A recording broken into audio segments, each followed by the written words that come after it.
According to Wikipedia, quote, "The Hatfield-McCoy feud involved two American families of the West Virginia-Kentucky area along the Tug Fork of the Big Sandy River from 1863 to 1891. The Hatfields of West Virginia were led by William Anderson Devil Anse Hatfield, while the McCoys of Kentucky were under the leadership of Randolph "Ol' Randall" McCoy. Those involved in the feud were descended from Joseph Hatfield and William McCoy, born around 1750. The feud has entered the American folklore lexicon as a metonym for any bitterly feuding rival parties. The McCoy family lived primarily on the Kentucky side of the Tug Fork. The Hatfields lived mostly on the West Virginia side. The majority of the Hatfields, although living in Mingo County, then part of Logan County, fought for the Confederacy in the American Civil War. Most McCoys also fought for the Confederates, with the exception of Asa Harmon McCoy, who fought for the Union. The first real violence in the feud was the death of Asa as he returned home from the war, murdered by a group of Confederate Home Guards, called the Logan Wildcats.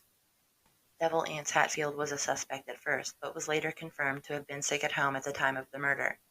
It was widely believed that his uncle, Jim Vance, a member of the Wildcats, committed the murder. The Hatfields were more affluent and had many more political connections than the McCoys.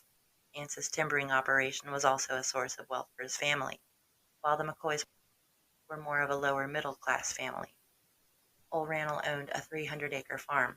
Both families had also been involved in the manufacturing and selling of illegal moonshine, a popular commodity at the time. Asa Harmon McCoy joined the 45th Kentucky Infantry on October 20, 1863. According to his compiled service records, he was, quote, "captured by rebels" on December 5, 1863, and was released 4 months later to a Union hospital in Maryland. At the time of his capture, he was recovering from a gunshot wound to the chest. During the early months of the Civil War, Asa joined a company of the Pike County Home Guards under the command of Uriah Runyon, and it was thought he sustained the wound while serving in this unit. William Francis also led a company of Pike County Guards until 1862, a group of which attacked and shot Mose Christian Klein, a friend of Devil Anse Hatfield. Although Klein survived his wounds, Anse vowed to retaliate against the responsible parties. Sometime in 1863, a group of Confederate Home Guards ambushed and killed Francis as he was leaving his house, and Anse took credit for the deed. Runyon later joined the 39th Kentucky Infantry and was killed on May 7, 1864, in Pike County, Kentucky. His compiled service records say killed by rebels. On muster rolls beginning on May 6, 1864, Asa is reported in a Lexington hospital, suffering from a leg fracture beginning in December 1864. The 45th Kentucky Infantry began mustering its companies out of service. Asa's Company E was mustered out on December 24, 1864, in Ashland. He was killed near his home on January 7, 1865, just 13 days after leaving the Union Army. A group of Confederate guerrillas took credit for the killing, and his wife's pension application states that he was, quote, "killed by rebels." There are no existing records pertaining to his death, and no warrants were issued in connection with the murder. McCoy family tradition points to James "Jim" Vance, an uncle of Anse, and a member of a West Virginia militia group, as the culprit. The second recorded instance of violence in the feud occurred 13 years later, in 1878, after a dispute about the ownership of a hog. Floyd Hatfield, a cousin of Anse, owned the hog, but Randolph McCoy claimed it was his, saying that the notches on the pig's ears were McCoy, not Hatfield marks. The matter was taken to the local justice of the peace, Anderson Preacher Anse Hatfield, who ruled in favor of the Hatfields by the testimony of Bill Staton, a relative of both families. In June 1880, Staton was killed by two McCoy brothers, Sam and Paris, who were later acquitted on the grounds of self-defense. The feud escalated after Rosanna McCoy entered a relationship with Devil Anse's son Johnson, known as Johnsy, leaving her family to live with the Hatfields in West Virginia. Rosanna eventually returned to the McCoys, but when the couple tried to resume their relationship, Johnsy was arrested by the McCoys on outstanding Kentucky bootlegging warrants. He was freed from McCoy custody only when Rosanna made a desperate midnight ride to alert Anse, who organized a rescue party. The The Hatfield party surrounded the McCoys and took John C. back to West Virginia before he could be transported the next day to the county seat in Pikeville. Despite what was seen as her betrayal of her own family on his behalf, John C. therefore abandoned the pregnant Rosanna for her cousin Nancy McCoy, whom he wed in 1881. The feud continued in 1882 when Ellison Hatfield, brother of Vance, was killed by three of Rosanna's younger brothers, Tolbert, Famer, and Bud. On an election day in Kentucky, the three McCoy brothers fought a drunken Ellison and another Hatfield brother. Ellison was stabbed 26 times and finished off with a gunshot. The McCoy brothers were initially arrested by Hatfield's constables and were taken to Pikeville for trial. Secretly, Ants organized a large group of vigilantes and intercepted the constables and their McCoy prisoners before they reached Pikeville. The brothers were taken by force to West Virginia. When Ellison died from his injuries, all three McCoy brothers were killed by the Hatfields in turn. They were tied to pawpaw bushes, and each was shot numerous times, with a total of 50 shots fired. Their bodies were described as bullet-riddled. Soon another McCoy, the second son of the murdered Asa, named Lark McCoy, was ambushed by an alleged West Virginia posse led by the Hatfields. Even though the Hatfields and most inhabitants of the area believed their revenge was warranted, up to about 20 men, including Ants, were indicted. All of the Hatfields eluded arrest. This angered the McCoy family, who took the cause up with Perry Cline. Upon hearing of the meeting, Ants resolved to stop Randall and sent gunmen to ambush Randall and his son Calvin, but the gunmen killed Randall's nephews, John and Henderson Scott, instead, after mistaking them for their targets. Cline, who was Martha McCoy's brother, is believed to have used his political connections to reinstate the charges and announce rewards for the Hatfields' arrests, as an act of revenge. A few years prior, Cline had lost a lawsuit against Ants over the deed of thousands of acres of land, subsequently increasing the hatred between the two families. Days after the killing of the Scotts, acting constable Cap Hatfield and family friend Tom Wallace broke into the house of Bill Daniels and flogged his wife Mary, sister of Jeff McCoy, who they suspected of warning her brother's family of danger. Jeff McCoy heard of the whipping in 1886 while on the run for the murder of mail carrier Fred Wolford. Infuriated, he and his friend Josiah Hurley set out to capture Tom Wallace and take him to jail in Pikeville, but he escaped them. As Jeff tried to flee, he was shot dead by Cap and Wallace on the banks of the Tug Fork.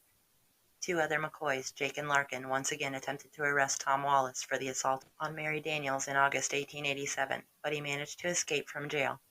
He was found murdered the following year, likely by the McCoys. Lark McCoy was the second son of the murdered Asa McCoy. He too was ambushed and murdered by an alleged West Virginia posse led by the Hatfields. The feud reached its peak during the 1888 New Year's Night Massacre. Cap and Vance led several members of the Hatfield clan to surround the McCoy cabin and opened fire on the sleeping family. Awakened by the shooting, the McCoys managed to grab their weapons and fired back. The cabin was then set on fire in an effort to drive the McCoys out into the open. Panicking, the McCoys rushed to every exit they could find. Randolph managed to escape and hide inside the pig pen. Most of his children managed to escape into the woods. Two of Randolph's children, Calvin and Alifair, were shot and killed near the family well as they exited the home. Randolph's wife Sarah was caught, beaten, and almost killed by Vance and John-C. With his house burning, Randolph and his remaining family members were able to escape further into the wilderness. His children, unprepared for the elements, suffered frostbite. The remaining McCoys moved to Pikeville to escape the West Virginia raiding parties. Between 1880 and 1891, the feud claimed more than a dozen members of the two families.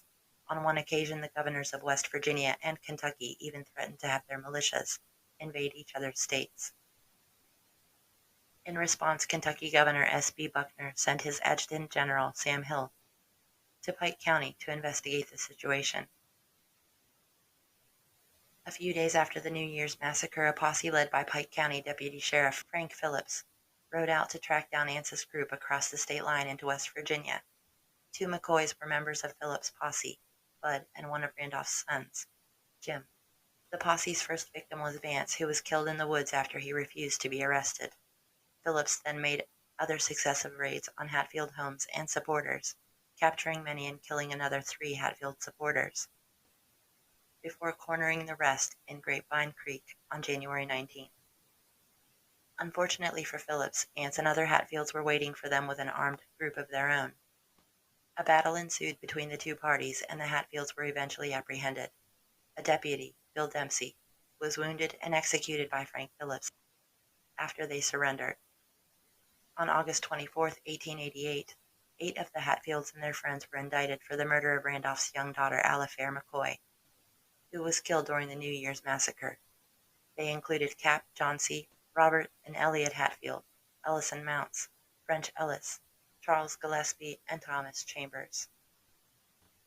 Because of the issues of due process and illegal extradition, the United States Supreme Court became involved. The Supreme Court ruled 7-2 in favor of Kentucky, holding that even if a fugitive is returned from the asylum state illegally instead of through lawful extradition procedure, no federal law prevents him from being tried. Eventually, the men were tried in Kentucky and all were found guilty. 7 received life imprisonment, while the 8th, Ellison Cotton-Top Mounts, was executed by hanging and buried in an unmarked grave within sight of the gallows.